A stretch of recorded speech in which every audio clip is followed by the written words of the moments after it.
All right. Good afternoon, followers of Swink. So we are approaching the fourth Sunday of Lent coming up, and there's going to be two Gospels again because it's a scrutiny.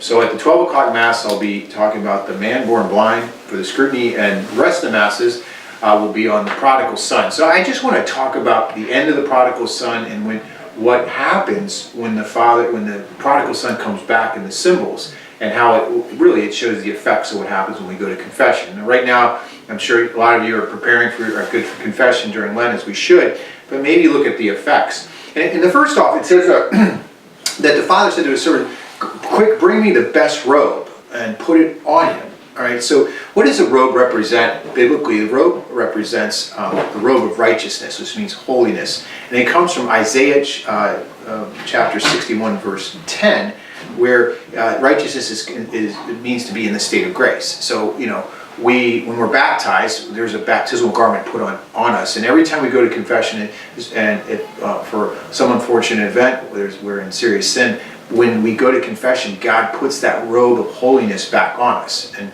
puts us back in the state of grace. So that's the robe. The second is it puts ring on his finger. All right, ring on his finger. Now, what this represents is in the time of Christ, that when you wore the ring of the Father, it meant you were given the inheritance of the Father. And so for us, it means that we can go to heaven. I think one thing that people don't understand is, how do you get to heaven? We have to be in the state of grace.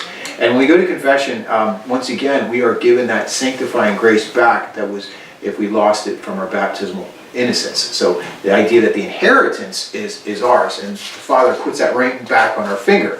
The next thing is sandals are put on his feet. This is a great image. In the time of Christ, if you were a slave, you wore sandals, you were barefoot. And so the idea of wearing shoes was only for nobility.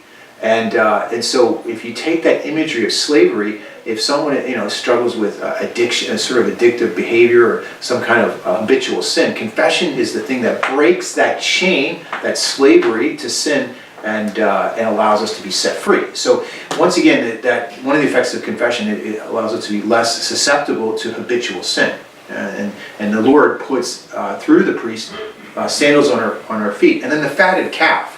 Now remember, he brings the son into this banquet, and he allows them to partake of this fatted calf. And this is an image of heaven, but also the Eucharist.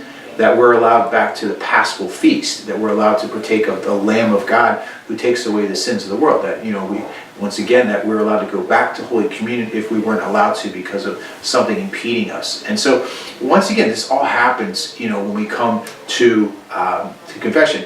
The Holy Father, I love his quote. He says this: "God never tires of forgiving us, but we sometimes tire of asking him to forgive us. Let us never tire of asking God's forgiveness. He is the loving Father who always forgives, who has a heart of mercy for all of us." So, God bless you.